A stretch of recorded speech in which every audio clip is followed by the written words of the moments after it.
2021. Can you even grow there? We're gonna look at the numbers, which shows you whether you can or not. Is it worth streaming on Twitch and grinding that 3 to 5 year process to actually grow an audience there? Just so that you can maybe get Twitch affiliate and maybe you can be like Ninja and Shroud one day? Is that actually the ticket to your success in your streaming career? We're gonna go by the numbers and share our opinions. As OG Twitch partners, I've been a Twitch partner for 8 years now. We're gonna show you exactly what we think about the platform, whether it's worth your time, and whether that's your ticket to going full-time as a gaming content creator. Let's go.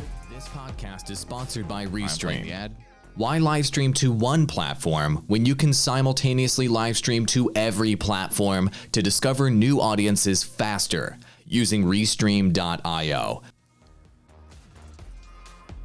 All right, and here are the numbers in terms of the... Here, guys, go ahead and talk. Nope. Yeah, we're here. There we go. It came back. Ross, tell us about the numbers.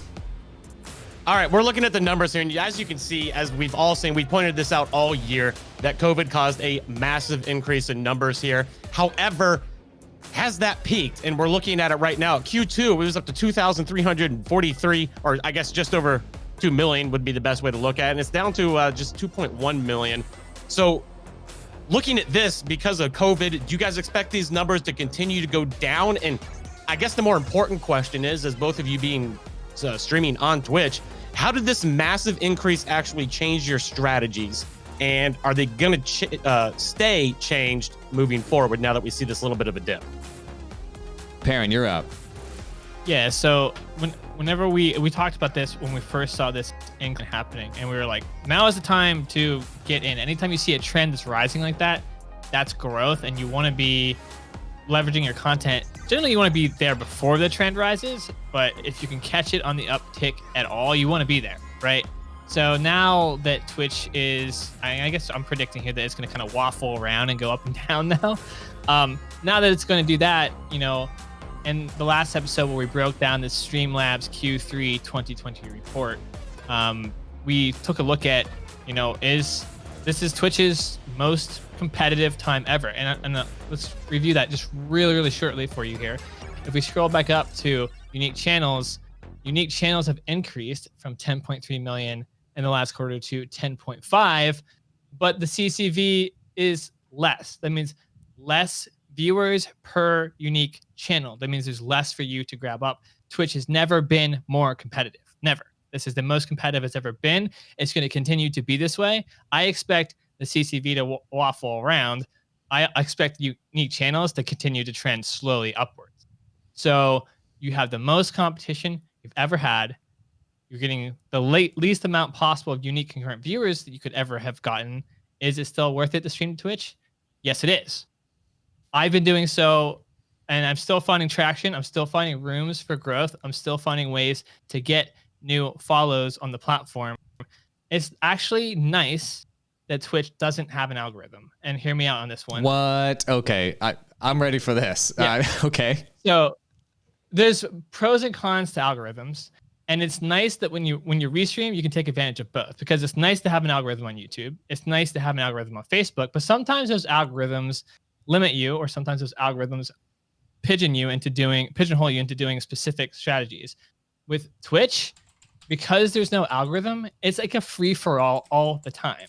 So all you have to do is figure out where you can get eyeballs to and clicks to actually get onto your channel. And one of the ways I found of doing that is just carving out your niche, which is how most streamers get success on Twitch now. You find a game or a niche that has relatively low amount of concurrent streamers, or unique streamers, and a decent amount of concurrence. You generally don't want there to be more than like 15 to 20 streamers at any given time. And there are actually lots of different categories that have this. You just have to go searching. Now you have to be willing to try out games that might be older, or games that might be a lot less popular. You're not going to be able to play the popular games and grow on Twitch realistically, unless you are God tier amazing, or you are a pro player, which that is a whole different thing. I'm going to just assume that all of you aren't. You're going to have trouble here. I think there are ways to grow on Twitch, even when it's the hardest. And if you can do that now, that's a good sign for whenever Twitch maybe becomes a little bit less competitive, and maybe you can blow up a little bit. I don't know. Well, what's your take here, man? I mean, my take is quite different than yours on all accounts. So I mean, Twitch is not a growth opportunity. On a scale of 1 to 10, growing on Twitch is like a 1 out of 10, simply because it doesn't have an algorithm. And it's got sharing mechanics. You can raid other people's streams. You can collaborate with each other. You can do that's it. And maybe, if you happen to be one of the top streams within a category, you will end up getting views, being at the top of the list as people are browsing for that game. Okay, those aren't really very good for growth. YouTube was like that like 10 years ago with, having hierarchical structures. Matter of fact, YouTube was more advanced than that 10 years ago.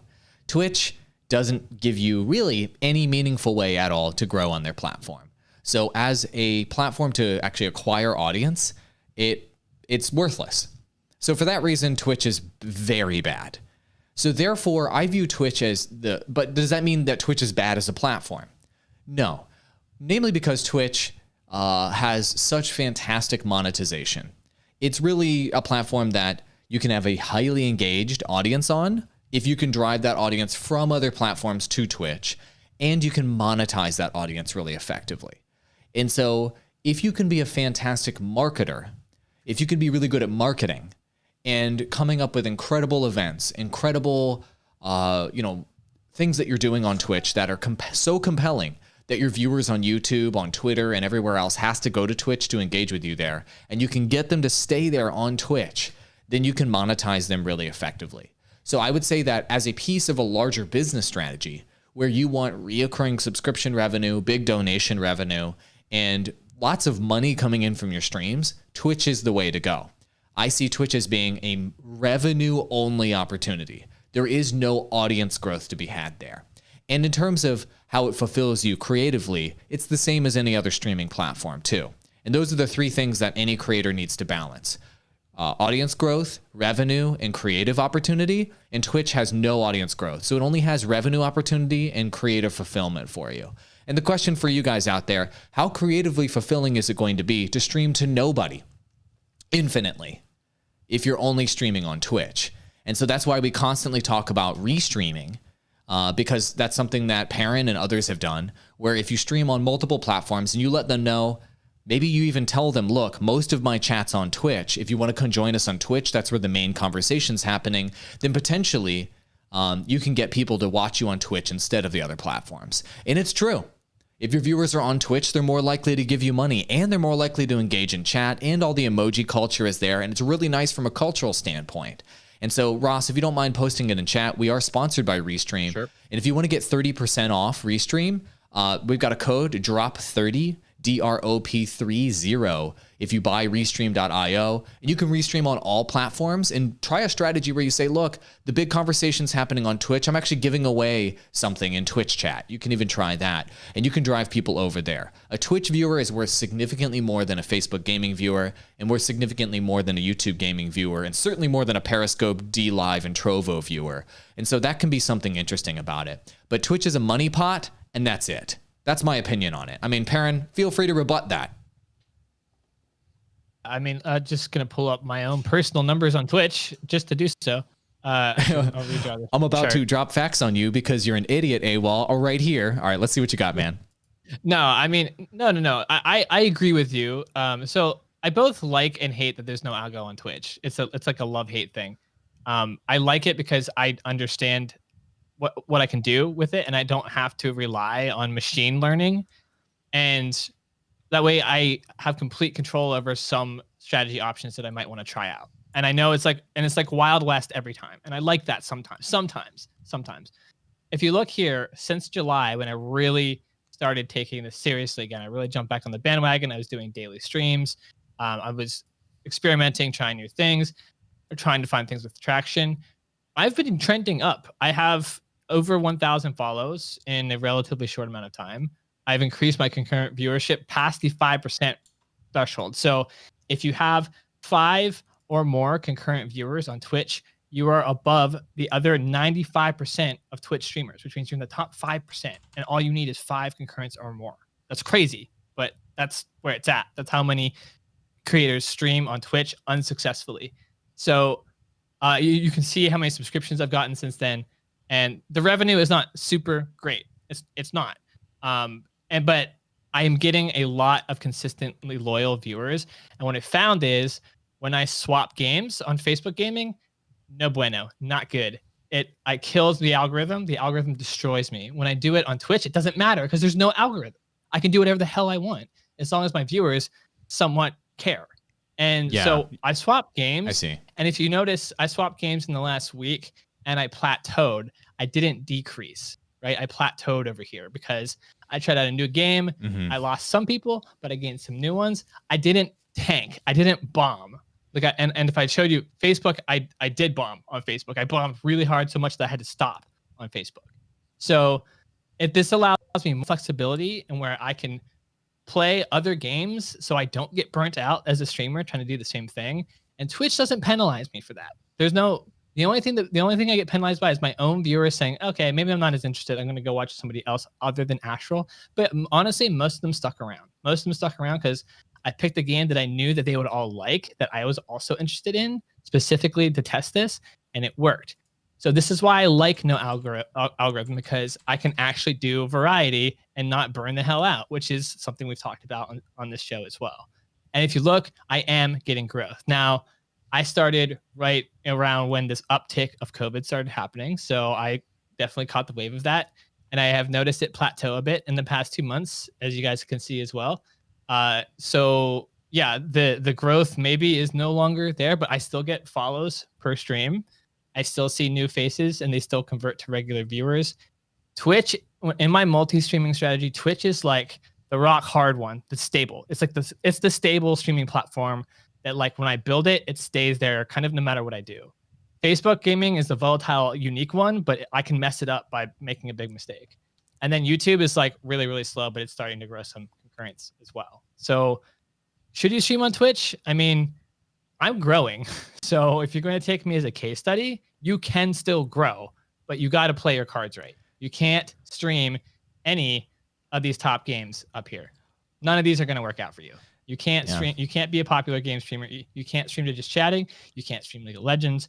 You can maybe stream Among Us. I've been able to stream Among Us and get some growth, but I already have an audience. You can't stream Dota 2. You can't stream Counter-Strike. Fortnite, out of the question.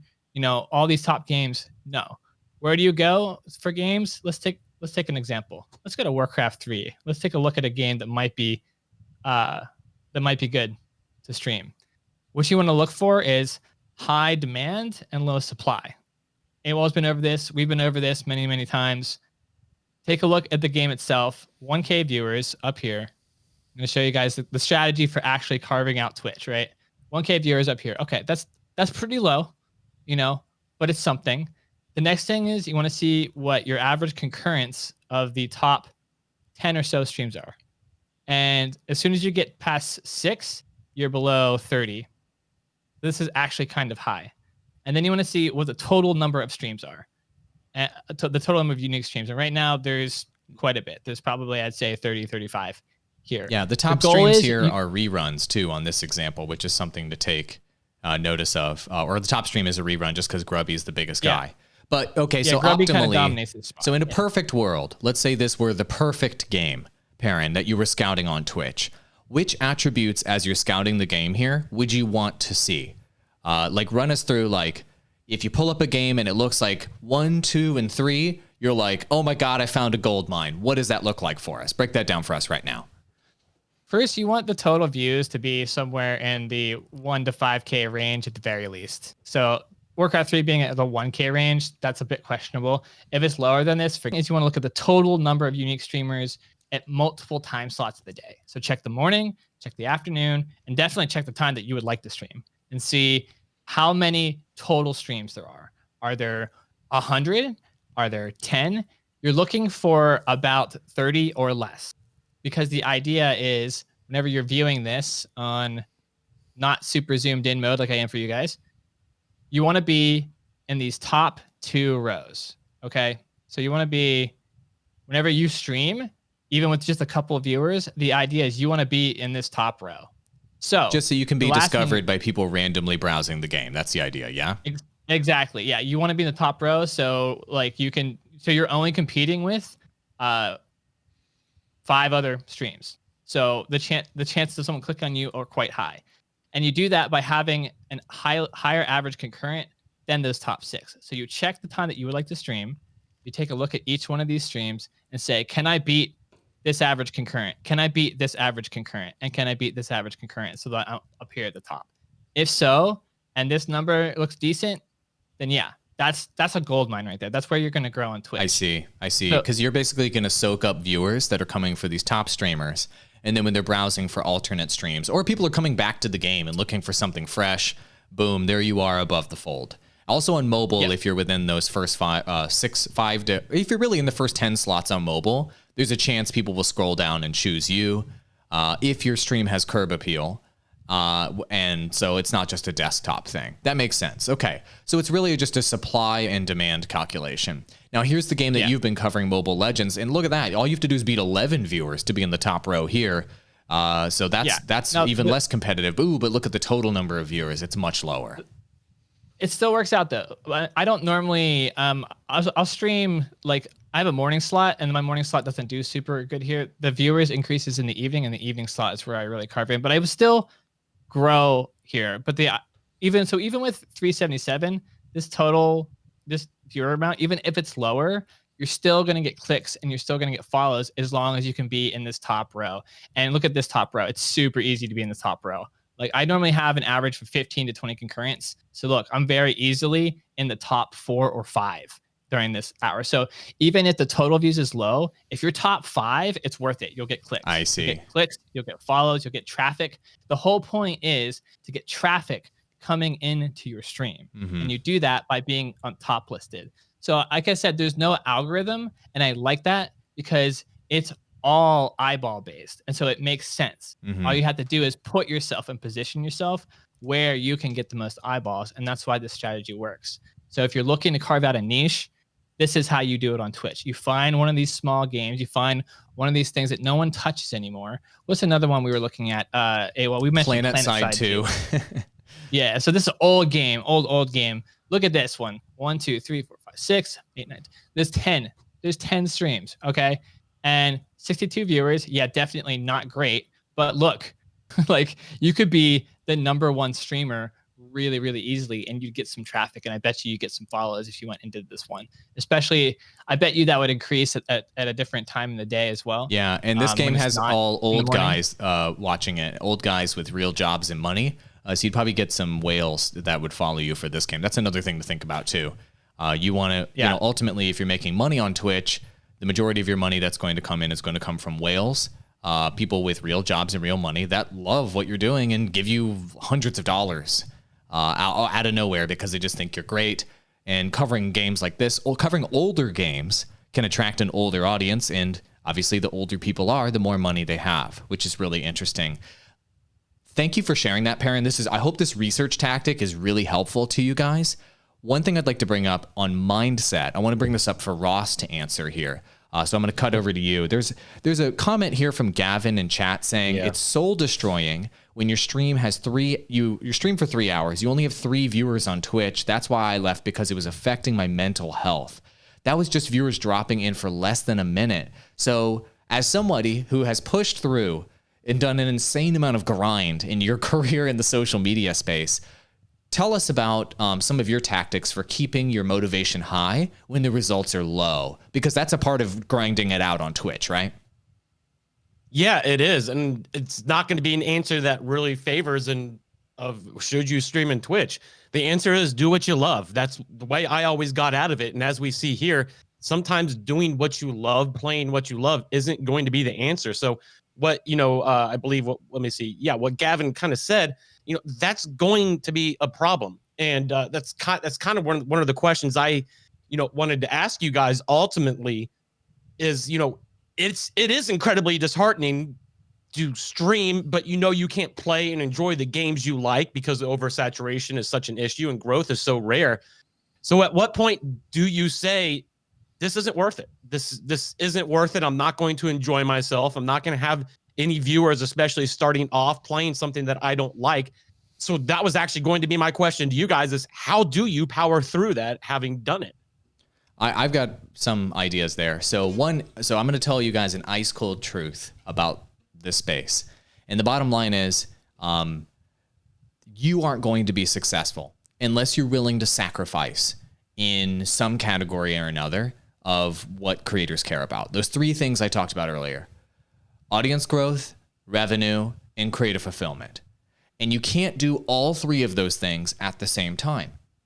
That's just not the way it works. And so it's just like in The Sims, right? Where like, or any other game, where one of your bars goes up, and whenever you have one of those bars goes up, one of the other ones goes down as a result. And it's a constant push and pull in terms of your happiness, your money, and your audience growth.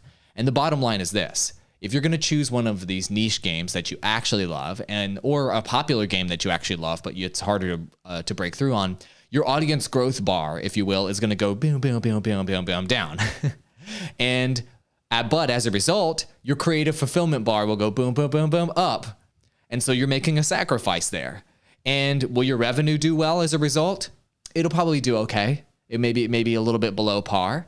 And the people that do find you, when you're in this scenario, when you're playing something that you love, are probably more likely to give you money because you're doing what you love. You're really passionate about it, and they probably freaking love you for it, right? But you don't have much of a large audience. So then let's say you're like, damn, audience growth is really my high priority now. I really need to break through. Okay, so now you choose a game that's maybe one of these games parents talking about, maybe where there's an opportunity to break through, but you don't love it as much. Bam, bam, bam, bam, bam, bam. Audience growth goes up, but then your creative fulfillment, boom, boom, boom, boom, goes down. And then where does your money sit at in the middle? Who knows? You have a larger audience, but you're less passionate about it. So there's probably going to be less people that feel compelled to give you money here with this middle bar. And so it's this constant push and pull between these two things, and you'll never find the sweet spot. But wait, that doesn't mean that it's hopeless. So the longer you stay in the game with this, the longer you make content, the more videos you release, and the more you experiment with new videos, new games, and new content, the more that the higher possibility there is that at some point in your gaming content creation career, you're going to find a game that you love and can generate audience growth for you. And then once you hit that sweet spot, then the money will follow at the same time. But that might not happen next year. That might not happen the next year. That might not happen for 5 years. For example, I coach a creator. His name is Relya, Relyea. He listens to the podcast too. And he tried making content for all sorts of games, and it didn't work out. Then finally, he discovered, what is it called? Hollow Knight. And he ended up becoming the #1 creator on YouTube for Hollow Knight. But he had to stay in the game for a long time and make hundreds of videos until he discovered that game, and it blew him up. Another example is a creator that was one of my employees at TGN, Rurikon. He grinded out 1,200 videos before he ended up blowing up his YouTube channel when Monster Hunter World came out. And he covered every game under the sun up until that point, and he grinded through it, and he always made sure that his creative fulfillment was high, which resulted in his audience growth always being low. But eventually, a magical game came along that ended up being one of those audience growth games and a game that he loved at the same time, and then his revenue grew as a result. So if you don't stay in the game and you don't constantly stream and you don't constantly make YouTube content nonstop for years, plan on grinding thousands of pieces of content, then you won't ever find that magical opportunity where both of those two things align, and then you can blow up as a YouTuber. That's how literally every major content creator, gaming content creator, made it, is those two things aligned at some point. So when is it going to align for you? Well, if you give up, it's never going to align for you. And so you want to know what's going to keep you motivated? Staying in the game, and like Ross is saying, playing things that you actually like. That's how you're going to stay there in the long term. Constantly scout new games, constantly scout new topics and new formats, and constantly test them to keep things fresh so that you can keep going. Ross, what you got? I've actually got a question. This kind of goes back to your 80-20 rule because, we talked about the 80-20 rule. 80% of what you know works plus 20% of something new, just to keep yourself sane. Is it possible to switch out that 20% of something new that could potentially work with something that you love just to keep yourself mentally sane? I mean, isn't that what Andrew Perrin's doing right now? Like occasionally you're playing games that you really love, right? You played Genshin Impact, for example. I think we talked about that, but that's not a growth game for you. I actually went a little too much and broke the 80-20 rule. But in general, my formula is my Friday streams are always something fun. I normally do Among Us as well.